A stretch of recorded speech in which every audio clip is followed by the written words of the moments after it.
क्या हो अगर आप एक टाइम ट्रेवलर से मिले? अगर टाइम ट्रेवल करना संभव है तो हम आज तक किसी भी टाइम ट्रेवलर यानी कि समय यात्री से क्यों नहीं मिले? और अगर हम किसी एक से मिलते भी हैं तो हमें कैसे पता चलेगा कि वे झूठ नहीं बोल रहे हैं? उनकी टाइम मशीन कैसी होगी और वो कैसे काम करती होगी? ये सवाल आपके भी मन में जरूर आ रहा होगा। तो हेलो दोस्तों, स्वागत है आपके इस नए वीडियो में। आप देख रहे हैं SSR फैक्ट्स और ये है the mystery of time travel.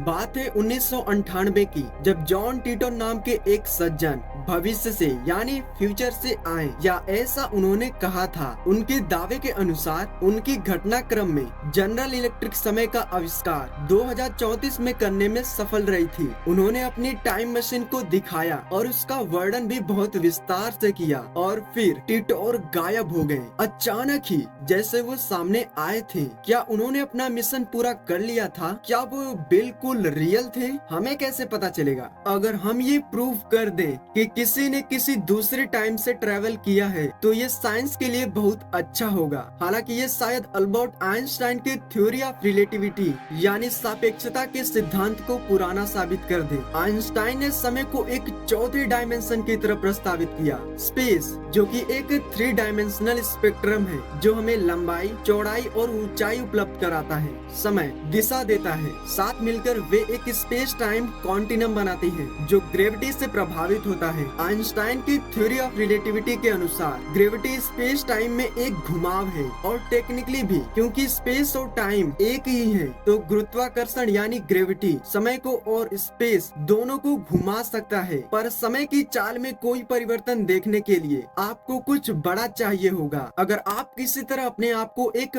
Black hole के पास ले आए, सेजिटेरियस ए की तरह, तो आप समय को अर्थ के लोगों के मुकाबले आधी तेजी से अनुभव करेंगे। ऐसा इसलिए है क्योंकि सेजिटेरियस ए 4 मिलियन सन्स का क्यूब एक बहुत ज्यादा घने स्थान पर जमा करता है, जिससे उसके अगल बगल एक बहुत मजबूत ग्रेविटेशनल फील्ड बन जाता है। टाइम ट्रैवल करने का एक दूसरा तरीका भी है कि आप बहुत तेज चले। आप जितना ज्यादा प्रकाश की गति के करीब होंगे, आपके लिए समय उतना धीरे बीतेगा। अगर आप एक ऐसे ट्रेन के यात्री हैं जो किसी तरह प्रकाश की गति से 99% तक चल सकती है, तो आपके ट्रेन में बिताए हर एक साल के लिए स्टेशन पर 223 साल बीत चुके होंगे। ये आपको भविष्य के लिए टाइम ट्रैवलर बनाएगा। पर समय में वापस यात्रा करने के बारे में क्या? जैसा कि जॉन टीटोर ने कहा था कि उन्होंने की है। टीटोर ने दावा किया था कि उनकी छोटी सी मशीन ने किसी भी दिशा में समय यात्रा करना संभव बना दिया था। C204 जैसा कि वे उसे बुलाते थे, अपने अंदर लगे हुए 2 माइक्रो सिंगुलैरिटीज की वजह से उन्हें गुरुत्वाकर्षण में परिवर्तन करने देती थी। उसमें समय यात्री और मशीन को अंतरिक्ष में एक निश्चित जगह पर बांधने के लिए ग्रेविटी सेंसर्स भी लगे हुए थे। टीटोर ने इस मशीन को अपनी कार में लगाया हुआ था, बिल्कुल वैसे ही जैसे पुराने समय यात्री डिलोरॉयन ने किया था, पर ये उन्हें उनके समय से सिर्फ 60 साल दूर ले जा सकती थी। आपको कैसे पता चलेगा कि टीटोर वाकई में समय में यात्रा कर रहे थे या ऐसे ही नहीं बोल रहे थे? कोई सच में समय यात्री है, इसे साबित करना समय यात्रा से ज्यादा कठिन हो सकता है। समय यात्री भविष्य के बारे में भविष्यवाणियां यानी प्रेडिक्शन कर सकते हैं, भविष्य की तकनीक दिखा सकते हैं, या फिर अपनी कहानी को सही साबित करने के लिए कुछ आनुवांशिक परीक्षण भी करा सकते हैं। शायद समय यात्रा को साबित करने का एक सबसे अच्छा तरीका है कि वे आपको अपने अगले अभियान पर साथ ले जाएं। बेशक समय यात्रा की संभावनाओं को साबित करने के आसान तरीके भी हैं। 2009 में विश्व प्रसिद्ध थियोरेटिकल फिजिसिस्ट स्टीफन हॉकिंग ने एक पार्टी रखी।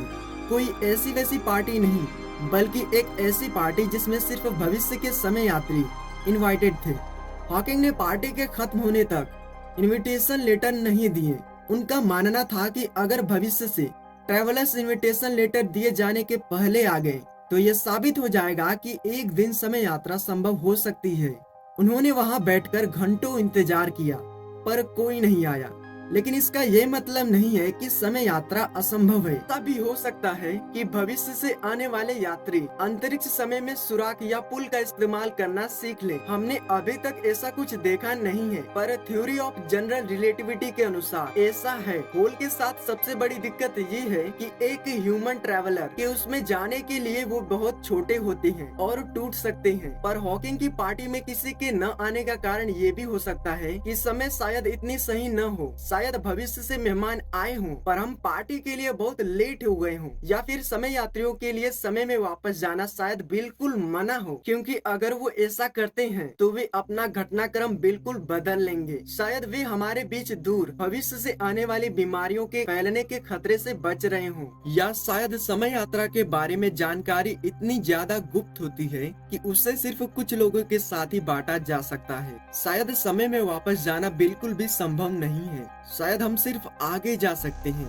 और पीछे बिल्कुल भी नहीं। शायद जॉन टिटोर एक बड़ा झूठ था। हमारे पास ये पता करने के लिए अभी भी 2034 तक का कुछ और साल है। एक तरीके से हमारी जिंदगी में पहले से ही समय यात्री है। इंटरनेशनल स्पेस सेंटर पर एस्ट्रोनॉट्स 8 किलोमीटर प्रति सेकंड की रफ्तार से चलते हैं। इससे उनकी उम्र धीरे बीतती है। हालांकि ये फर्क 1 सेकंड के 100वें हिस्से से नापा जाता है। पर अगर आप हमें सुन रहे हैं तो आप स्टीफन हॉकिंग द्वारा आयोजित समय यात्रियों के लिए एक पार्टी में इनवाइटेड हैं। ये पार्टी 28 जून 2009 को कैम्ब्रिज यूनिवर्सिटी में होगी। इसके लिए इनविटेशन पर रिस्पॉन्ड देने की जरूरत नहीं है। और अगर आपको स्पेसशिप में बैठ के ब्लैक होल के टाइम ट्रेवल के प्रभाव को देखने का मौका मिले तो ऐसा करें। बस ये ध्यान रखें कि आप उस ग्रेविटेशनल मॉन्स्टर में न गिरें। अगर आप जानना चाहते हैं क्या होगा अगर आप ब्लैक होल में गिर जाएं, तो ये वाली वीडियो जरूर देखें।